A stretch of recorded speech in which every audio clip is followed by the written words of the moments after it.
Hello everyone and welcome back to Tabletop Unboxing. I'm your host, the Board Game Nerd, and today I'm going to be telling you how I miraculously keep going from Platinum all the way to Mythic every single month. Now, I have you know that even though I'm the Board Game Nerd, recently you'll see me more as the Magic the Gathering dork. And I have to say, anyone can get to Mythic rank. It's quite easy, but it does require a little bit of work. Magic the Gathering isn't League of Legends, it's not Counter-Strike. It doesn't require a lot of motor skills or reactions, but it will require a lot of fine-tuning and optimization on your part as a player to identify certain situations that you can take advantage of. And I still have a lot to learn, but in terms of the standard, I can tell you now that I basically know exactly what's going on. Like, there's only a couple of cards in rotation at the moment that are worth any kind of power creep and are worthy of note. At the moment, if you're watching this video, Winota, I'm pretty sure is going to get banned tomorrow. And I'm pretty sure Luca won't get banned even though he needs to get banned, because I'm pretty sure you can cheat out any kind of monster with Luca, but that's a story for a different day. For now, I'm going to be telling you these tips that I use in order to play at a higher rank. The game starts and ends with deck building. To many, and myself included, deck building is one of the most fundamental and enjoyable things in Magic the Gathering arena or on paper. There's a lot of combinations, there's a lot of cards to read through, there's a lot of synergy that you can look after, and when a new set hits, there's only so many things. No one knows what's the best, no one knows what to do, so there's a whole bunch of brand new ideas coming out. And this is where I'm going to be a little controversial, because I'm going to say that if you want to be good at Magic the Gathering arena, you have to look at places like Magic the Gathering Arena Zone for articles to see what the tiers are, what the number one deck is at the moment. Because there's a reason why these decks are tier 1. If it's just the beginning of a standard season or a new set just released, then take this with a grain of salt, because no one knows exactly what the best is. But if the meta has been out for like 2 or 3 weeks, that's when it starts to settle down. And that's when the most powerful decks start to show themselves, and the most consistent decks start to really become apparent. So as a player, you want to keep tabs on this. So it's kind of hard to find out where to find out these decks are. So where I find out where these decks are Magic the Gathering Zone, which I'll link down below, from other YouTubers like CBG, or on Reddit even, because there are a bunch of players who managed to meet Mythic, and these deck lists haven't even heard of yet. I also stream myself, sometimes tier 1 decks, sometimes I'm playing Jack. But in order to become really powerful, or to know what's exactly you're going to be up against, research these decks, because you want to be using your wildcards on things that matter. And if you're just playing free to play, then that's fair enough. That doesn't mean that you're not going to become a mythic level player. Chances are you might have all the qualifications of one. It's just that you're going to need the wildcards in order to craft these decks. But there are some budget friendly decks at the moment, especially, where you can just manage to reach the top. Yeah, granted you won't be able to have the same variety or diversity of a player who spent a lot of money on the game, but you will be able to fine-tune your skills to certain decks to make it all the way to the top. Now, are these decks fun to play? Are tier 1 decks fun to play? Are tier 2 decks fun to play? The answer is yes, they are. They are extremely fun to play. At the start, anyway, because as time goes on and weeks start to pile on where everyone plays the same freaking deck, it starts to get a bit stale, you know? It's like you see the same thing once, then twice, and it's like, oh, it's good. You know, I enjoy that. I enjoy pulling off these combinations. I enjoy how the payoffs are. It's just, after a while, it gets a little bit stale. And that's why net decking is a little bit frowned upon, because it doesn't promote creativity. It promotes just repetition and just playing against the odds, hoping that you'll go against a matchup that you'll hopefully win because you have the highest statistics of winning. And to me, that is perfectly okay, because of the dozens of cards available, there's only going to be a dozen, or of the hundreds of cards available, there's only going to be a dozen or so combinations actually work, and only a few more of those that will actually warrant competitive play. So there's nothing wrong with picking out those competitively viable decks. It's just that it gets a little bit stale over time, and you're going to have to be able to just pull your way through, push your way through the grind, you know? And that's what I'm talking about, just the grind of being able to play these decks over and over again until you reach the next rank. Personally, I find these deck lists to be just a guideline of what I want to do, because if I'm facing an opponent and I just find myself to be constantly running out of lands or not getting enough lands, then I just take out a few cards, put in more lands. If I find myself needing some more draw power, take away a couple more lands, put in more draw power. Just, you alternate the deck. You need to keep up with the meta, and this is where new players kind of fall off, because they find these deck lists to be kind of gospel, so they They just play it at face value. Sometimes that is the right choice to make, but sometimes people are just going to be alternating. The good players are going to be taking things out and then just countering the meta. And you want to be that kind of player. You want to be able to identify exactly what it is you're up against and then alternate your deck on the fly as needed. The next thing I'm going to tell you to do is very simply, after you find out these tier decks, just craft as many of them as you can. Well, not at the very start of the meta, because that's kind of a dumb thing to do. Especially when there's rotations coming out, there's restrictions or a new set coming out. You want to save your wildcards for the next best thing. But if you're deep into the meta, if you're just halfway between the next set, then chances are it has settled down and these are decks you need to play. So just keep going, crafting one deck at a time. And there's something that I find that new players kind of fall into. It's a routine. For some reason, or most of the time, people just keep playing the same combination of cards over and over and over again. And sometimes that is the best play to make. Sometimes there's no reason to change a formula. But sometimes, when the situation calls for it, you need to be able to adapt to it. You need to be able to hold out some cards. You need to be able to play some cards more aggressively. You need to be able to just alternate your playstyle to the deck you're up against. Now, this means you're going to have to keep playing decks over and over again until you figure out what the strengths are, what the weaknesses are, what their Achilles heel is. And once you figure that out, then instead of just going over and over again, because you basically can do that to reach Mythic rank. However, what I recommend as a new player or as a seasoned veteran is just you keep switching out your decks. You keep changing it up so you know what the next meta is or what the next archetype is. Like, for example, if you know that you're against a aggro deck and you're playing a mid-range deck, you're going to want to hard reset your hand. Mulligan for that special card, like a board wipe. You're going to need a board wipe halfway through because these guys are going to lose card advantage. They're going to play a bunch of things on the field and they want to kill you as fast as possible. Inversely, if you're playing aggro and you're playing against a mid-range deck, you're going to play as much damage as possible because you know for a fact that they won't be able to counter you until halfway through the game. And even then, you know to hold back a little bit of your cards because you don't want everything to get wiped out.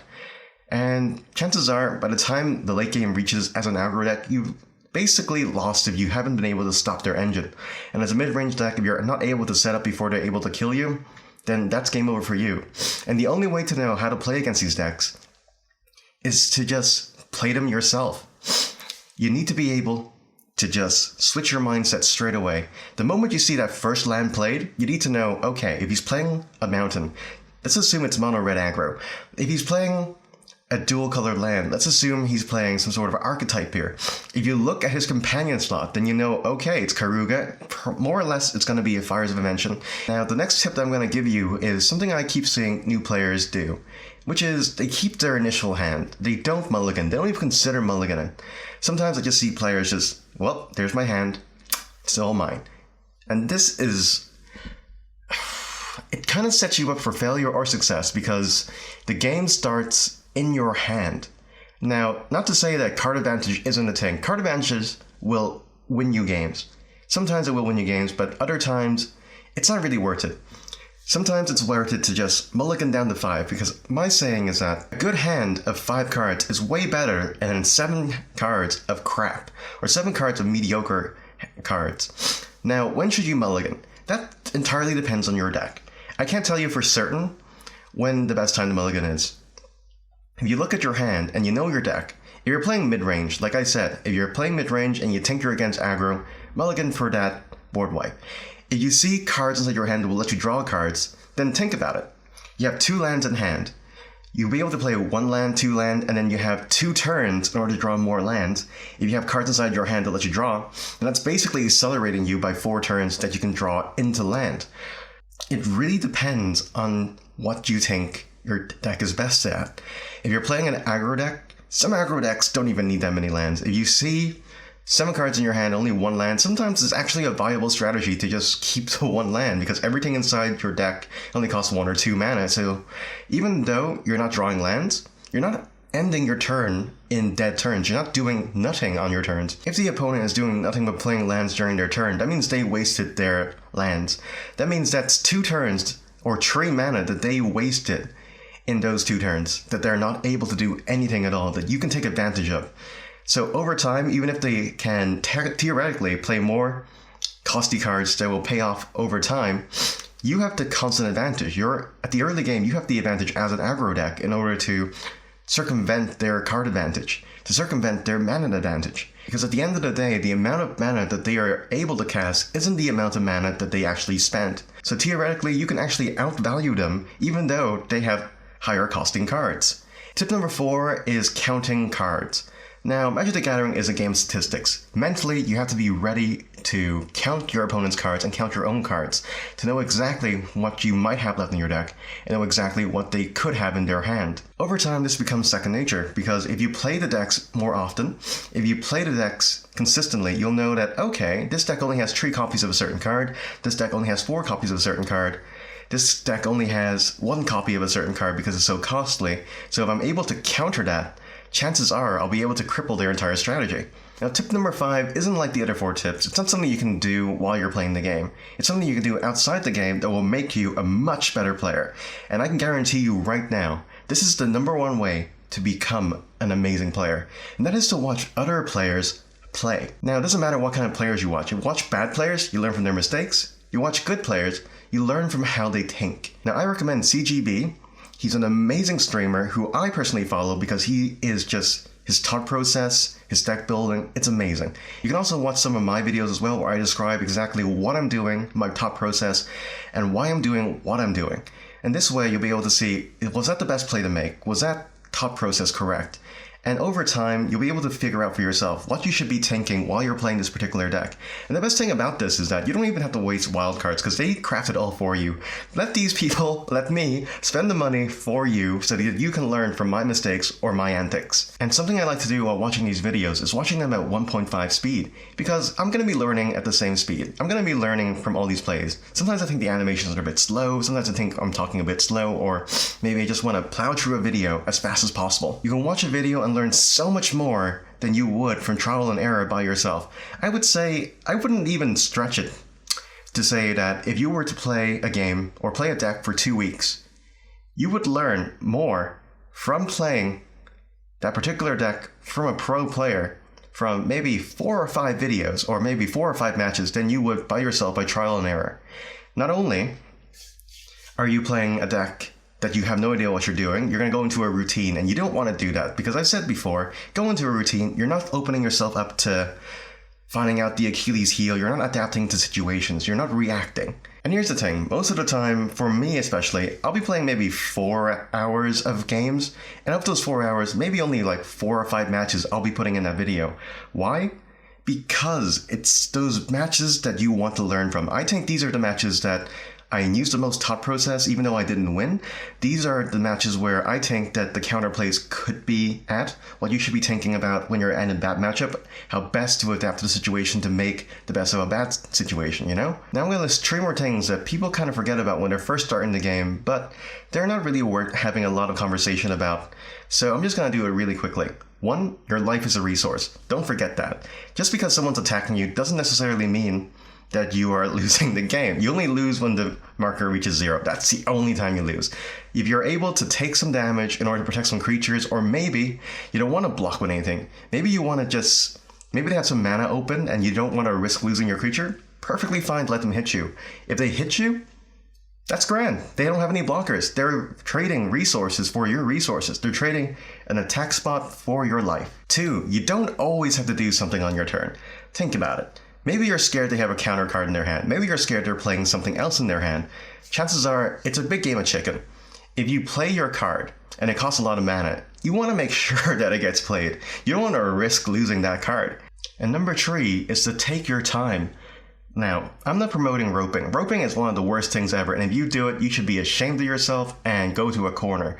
But inside the game of Magic the Gathering, you're trying to analyze everything. You're trying to think, if he attacks me with this, then I can do that. If I calculate the amount of damage dealt to me here and using this particular card, I can increase it.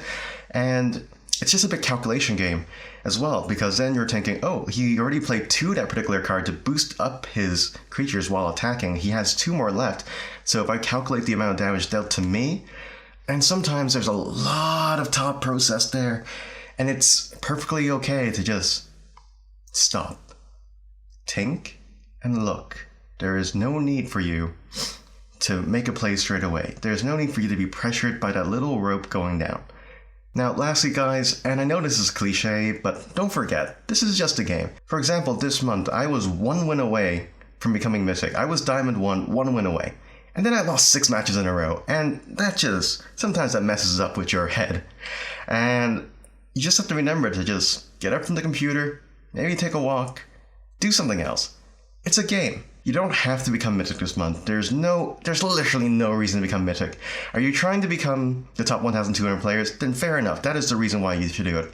But there is no reason to stress yourself up or become mentally worn by a game that's designed to give you fun. Those are my tips to becoming a Mythic player in Magic the Gathering Arena.